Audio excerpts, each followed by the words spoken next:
Un cordial saludo a toda la audiencia de Enfoques 1A. Estamos grabando este programa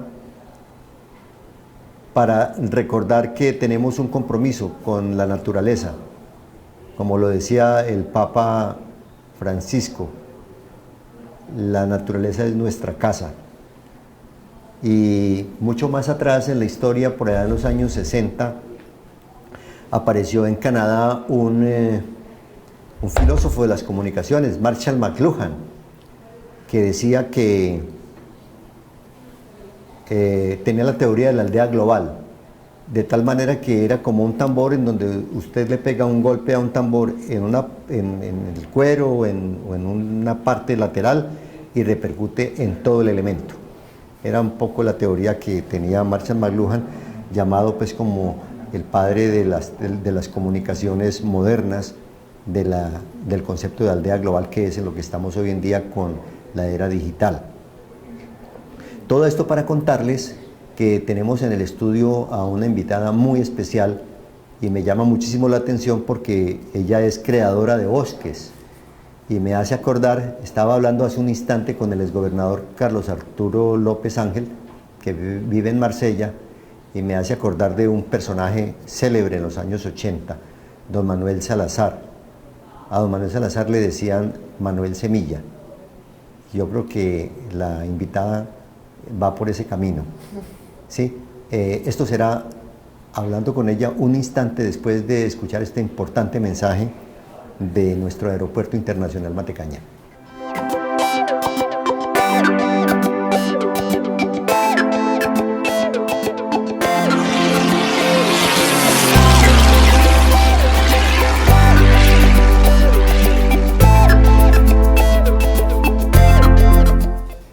Ella es Sara Bojanini. ¿Cómo estás, Sara? Hola, mucho gusto, muy bien, muchas gracias. ¿Seguro? ¿Tú qué tal? ¿Cómo estás? Bien, bien, Sara. Todavía mucho mejor si escuchamos esa buena noticia de saber que hay alguien que como usted pues se graduó en el CESA de Bogotá y como administradora de empresas, y está haciendo la empresa más noble que puede hacerse por estos tiempos de crisis climática. Ya no se habla de cambio climático ni adaptación al cambio climático, sino de crisis, de riesgo climático. Y se ha dedicado usted, Sara, a una empresa que se llama Bioma. Cuéntenos, ¿qué es Bioma? Bioma es una empresa privada. Normalmente tienden a pensar que es una fundación. Lo primero que me gusta decir es que es una empresa privada. Sí. En la cual somos el aliado estratégico para las empresas que desean o que tienen la sostenibilidad ambiental transversal a su actividad económica, a su ADN, a su marca, y quieren desarrollar estrategias de sostenibilidad ambiental como parte de su actividad. Entonces nosotros creamos bosques nativos con ellos y los acompañamos en ese crecimiento del bosque, porque no solamente es plantar los árboles, sino también hacerles el debido seguimiento para que los árboles peguen fuertes y crezcan y realmente capturen el dióxido de carbono, regeneren el área, etcétera, etcétera. Eso suena como tan ideal, como tan filosófico, como tan por las nubes. Creamos bosques. Sí, señor. Cierto, pues lo digo, de niño mis padres fueron colonos en el Caquetá, cuando la zona de San Vicente del Caguán era un paraíso, sin guerrilla, sin paramilitares, campesinos paisas, tolimenses, ¿cierto? Paisas como mis padres, por ejemplo, y allá no había que crear bosques. No. Estaban todos los bosques. Estaban hechos, sí. Todos los bosques. Y bosques, como lo acaba de decir usted, bosques nativos. Porque hay una diferencia, por favor la explicas, entre el bosque nativo y el otro bosque. ¿Cómo lo llaman? Donde salen los pinos y maderables. Maderables. ¿Sí? ¿Son maderables? ¿Se les dice maderables? Son maderables o a veces también son monocultivos. Ajá. Pero los bosques nativos es simplemente que nosotros replicamos exactamente igual los ecosistemas y los biomas que ya existen en el territorio. Nosotros les estamos dando una ayuda a la misma naturaleza de recrear eso. Son bosques nativos con especies nativas del territorio. Ecosistemas y los biomas, lo acabas de decir, ¿cierto? Sí. O sea, ¿los biomas son qué? Los biomas son universos dentro de los ecosistemas que tienen organismos con similitudes entre sí. Se crean unos biomas que son similares entre ellos dentro del ecosistema. Y son propios del territorio. Son propios del territorio, sí, señor. De allí es donde parte el nombre de su empresa. De ahí es donde parte el nombre de nuestra Y solamente le agregó una M, porque este Sí. el bioma de ustedes es BIOMM y le agregó, porque el bioma del territorio es con una sola M, sí, nada sí, más. Sí. Y eso fue una inspiración de la directora de marketing, Sara, que está por aquí por los lados. No. No, eso fue una inspiración de mi socio Juan Camilo. ¿Ah, sí? Sí, él fue el que se creó la marca, el diseño del logo, todo. Sí. Y el nombre, sí, señor. ¿Y cómo les dio por la empresa? ¿Por qué? ¿Por qué?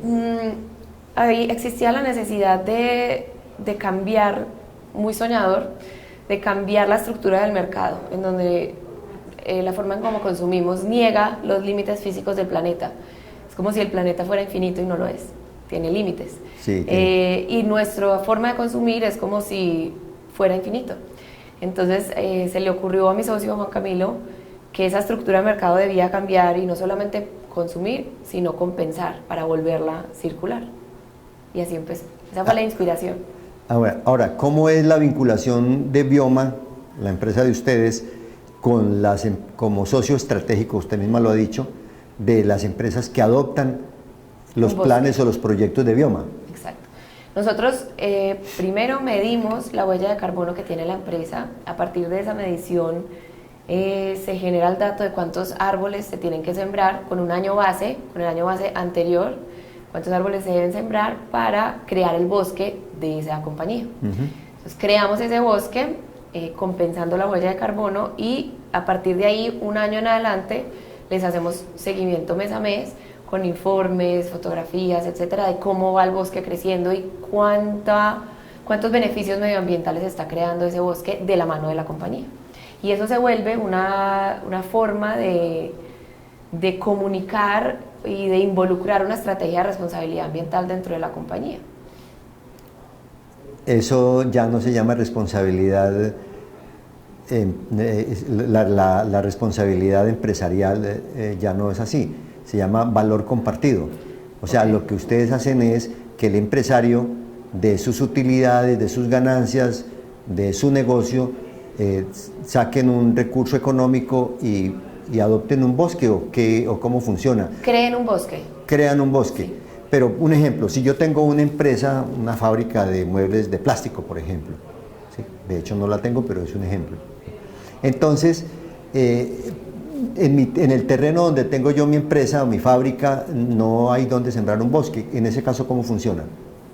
No, nosotros parte del servicio que prestamos es el servicio de la administración de los predios. ¿Sí? Nosotros tenemos que salir a encontrar predios que estén en condiciones para poder ser reforestados. Entonces tenemos una mezcla entre predios que son públicos y predios que son privados. Con los privados hacemos acuerdos de confidencialidad, acuerdos de voluntad para que ese predio realmente sí cuide los árboles. Pues ¿Por el sistema de comodato o cómo lo hacen? Si es, por ejemplo, un predio público. Con el sistema de comodato. Todavía no lo hemos hecho así, ¿no? Pero ya estamos en proceso con las gobernaciones para lograrlo. La empresa es muy nueva, ¿no? Sí, es muy nueva. Oí decir ahora, charlando informalmente, que prácticamente nacieron en la pandemia, sí. 15 días antes de la pandemia. 15 días antes de la pandemia nació. ¿Cómo fue eso? Como, digamos, suele suceder cualquier idea de negocio, sí. En un restaurante con un amigo hablando de la idea del negocio. Yo quiero empezar a compensar la huella de carbono de las empresas. Y el amigo contestó, empecemos conmigo, vende café, entonces vinculamos por cada,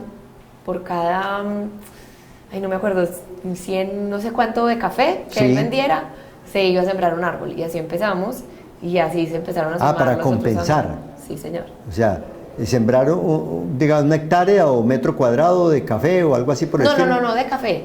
Por cada café que él vendiera, no me acuerdo cuál fue la relación, por cada café que él vendiera en su tienda de café, bioma sembraba un árbol por él, un árbol nativo para el bosque nativo. Sí. ¿Qué tipo de árboles nativos son? Guayacanes, ceibas, samanes, ¿qué árboles? Tenemos más de 20 especies de árboles nativos de la región del eje cafetero. ¿Sí? Entonces, sí, guayacán amarillo, pino romerón, pino machete, roble, palma de cera, bueno, son 20. Excelente. Sí, señor. ¿Y los tienen en, cómo se dice, en semilleros? Tenemos un vivero, sí, un semillero que tiene alrededor de 80.000 plantulitas de diferentes tamaños. Lo ideal es que estén pequeñas porque... Se llaman plántulas, sí. Sí, plántulas. Lo mismo que pasa con el café, que tienen unas bolsitas negras con la tierrita allí, así los tienen. Sí, ¿cierto? señor. Apenas para criarlos. Están apenas para ser plantados. Ajá. ¿Y cuánto tiempo calculan ustedes que tiene el árbol para desarrollar, para tener cierta envergadura? Nosotros les hacemos 6 mantenimientos en cuestión de 2 años. ¿De 2 años? Ya esto es porque queremos asegurarnos, pero lo ideal es que en un año el árbol ya se vaya solo. Porque queremos es volumen, entonces también tiene que tener un tiempo de que se vaya solito. ¿Qué empresas, Sara, están trabajando ya con ustedes? No, ¿para qué empresas ustedes han ya prestado servicios de creación de bosques? Hemos trabajado con más de 100 empresas hasta ahora. ¿De verdad? Sí. ¿En más de 2 años, en escasos 2 años? Sí, señor. ¿Larguitos? Sí, señor. Hemos trabajado con Microplásticos de Plas, que es una empresa de plásticos en Colombia, del grupo empresarial antioqueño.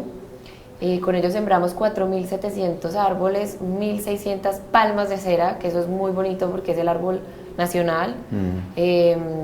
La sembramos en Salento. En Salento Quindío, sí. Salento Quindío, y para hacerles un bosque alrededor los acompañamos con diferentes especies. Microplásticos es de Antioquia. Sí, señor, del grupo empresarial Antioquia. ¿Y ellos lo hacen en el Quindío? Sí, señor. En lugar de haberlo hecho en su propio territorio. Qué interesante. Sí, señor. Como el planeta es el que necesita, digamos, la captura de dióxido de carbono, no importa dónde lo sembremos, los árboles están cumpliendo con su tarea. Claro. ¿Ha oído hablar de los ríos aéreos que transportan todo el carbono? Sí. Eso es increíble, ¿no? Ríos del aire, ríos aéreos. Bueno, ya me habló de microplásticos. ¿Qué otras empresas de la región? Porque, bueno, antes de eso, lo que me está dando a entender es que tienen una cobertura por fuera del departamento de Risaralda. O sea, la sede es Pereira, ¿cierto? La sede es Armenia. Armenia. Sí, señor. Sí. Y tienen cobertura por fuera del área del eje cafetero. Cobertura en bosques no. Siempre hemos sembrado, hecho las plantaciones acá en el eje cafetero. Pero sí tenemos clientes de otras partes de Colombia, sí, señor. Ya. Pero no han sembrado, repito. No, solamente en el eje cafetero. Solamente, y por ejemplo, ¿en qué partes han sembrado? Ya me dijo en Salento. Tenemos 15 predios. 15. Tenemos en Salento, tenemos en el Valle de Cocora, tenemos en La Florida, Risaralda, tenemos en Pereira, Risaralda, en el Colegio Pino Verde, tenemos en Armenia, dentro de la ciudad también, y tenemos en Manizales, dentro de la ciudad. ¿Ustedes podrían hacer inclusive convenios con los alcaldes para sembrar en las avenidas y cosas por el estilo? No lo hemos pensado aún. Todavía tenemos tierra disponible para sembrar, pero podría ser una forma bonita. Sí lo estamos pensando para hacerlo en Perú. Tenemos un aliado estratégico en Perú. Queremos movernos geográficamente a sembrar en la selva amazónica de Perú, en una ciudad en específico que se llama Pucallpa, y el proyecto es embellecer la ciudad, embellecer la ciudad de Pucallpa. Entonces ahí estaríamos no solo sembrando en la selva, sino también en la ciudad. Bueno, embellecer. Con belleza. Sí. Embellecer porque los árboles no se pueden derribar sino hasta que ya se caigan solitos. Sí. Hasta que se caigan solos, ¿cierto? Sí, señor. Porque se va transformando. Pues con Sara Bojanini es muy grato conversar, pero es mucho más sorprendente saber si el negocio es rentable. Sí. ¿En serio? Sí, hablamos de números. Sí, de números. Pues digamos, no en cifras de pesos, sino qué rentabilidad esperan tener ustedes? Porque pues deben tener ya un equipo bastante numeroso, estamos hablando de generación de empleo también, ¿o no? Sí, señor, tenemos un equipo de 7 personas que trabajan con nosotros y más las personas que nos ayudan a plantar, que están bajo la empresa de nuestro ingeniero forestal, que también se genera empleo pues a través de él. Antes de la pandemia no tenían a nadie empleado. Antes de la pandemia no teníamos. Yo creo que ni siquiera usted estaba empleada. No, tampoco, no, claro que no. Ni el socio sí tenía negocio de café. El socio trabaja en una firma de construcción. ¿Sí? Sí. Bueno, el manejo y el trato y la relación que han tenido ustedes con las personas a las que se han acercado para ofrecerles los servicios de bioma, de crear bosques, ¿les ha dado qué impresión? ¿Estamos lejos de tener conciencia planetaria de sostenibilidad ambiental? ¿Nos estamos aproximando o estamos cerca? Esa es una pregunta, esa es una excelente pregunta, porque a nosotros se nos acercan las personas que ya tienen conciencia, ¿cierto? Ya hacen parte, han leído, han investigado, entonces se nos acercan muchísimos personajes con ya conciencia ambiental. Sin embargo, si yo hago un análisis de afuera, no de mis clientes, puedo ver que todavía nos falta entender la gravedad del asunto. Que si no hacemos algo ya. Cuando hablas de la gravedad del asunto, ¿a qué se refiere? A la crisis climática. Ya salió reportes el año pasado, estábamos en el momento cero de hacer algo. O sea, se nos acabó el tiempo, básicamente. Lo de Londres es terrible, ¿no? 44 grados nunca lo habían tenido. Y en España están desesperados. Yo estuve en España en plena hora de calor, hace 15 días, estaba allá, y es completamente real. La gente ¿Insoportable? Insoportable, la gente, se me desmayaban personas ahí al lado, cerca. Hubo muertos, o sea, es completamente insoportable, y lo peor es que es el verano más frío que vamos a tener. Claro, porque en eso consiste la crisis, intensos calores y fríos insoportables. ¿Qué sigue después de esto en materia del trabajo que están realizando ustedes en Bioma? ¿Qué proyectos tienen cercanos? Tenemos un proyecto muy importante en este momento con una aceleradora estadounidense. Con ellos empezamos una especie de universidad en donde nos van guiando en el proceso para ajustar las tuercas que hay que ajustar, y también para abrirnos un mercado internacional. En Estados Unidos, en Suecia, en Alemania están un poco más avanzados y quieren hacer más cosas por el medio ambiente. Entonces estamos pasando por el proceso de la universidad, y apenas se acabe ahorita en agosto, y en septiembre, el 24 de septiembre, nos vamos a Nueva York a hacer una ronda de inversión, a ver cómo nos va. Miren eso. En todo caso, la idea que se me ocurre es que no sé si ustedes tienen competencia ya, o ustedes es una idea original, innovadora, o sea, entraron en el campo de la innovación. Entramos en el campo de la innovación, sí, yo creería que somos una empresa innovadora. Sin embargo, sí hay competencia, hay empresas similares que están acá en la región, están en Asia, creo que hay una, y en Estados Unidos creo que hay otra. Pero son muy poquitas todavía. Son muy poquitas todavía, sí. Bueno, ahí tienen un campo para crecer bastante importante, y les deseo mucha suerte, de verdad. Me complace mucho tenerlos en el programa Enfoques 1A. Las puertas están abiertas para cuando tengan noticias buenas, me manda imágenes o me manda videitos y los publicamos en Noticias 1A con muchísimo gusto, porque pues ya lo habían dicho los chinos, ¿no? Los objetivos de la vida de un ser humano son tener un hijo, escribir un libro y sembrar un árbol, plantar un árbol. Sara Bojanini, en Enfoques 1A, mucha complacencia y deseándoles todo el éxito que necesiten, que sueñen, para que se hagan realidades las aspiraciones y los deseos de tener una empresa formidable como la que están construyendo. Muchísimas gracias. A usted gracias por venir al programa. Recuerden que de lunes a viernes a las 6:30 de la tarde queda plantado el programa para que lo vean en Facebook, buscando Noticias 1A, o en YouTube, donde en cualquier momento pueden observar a Sara Bojanini y a todos nuestros invitados en el programa Enfoques 1A. Hasta una próxima oportunidad y muchas gracias por la sintonía.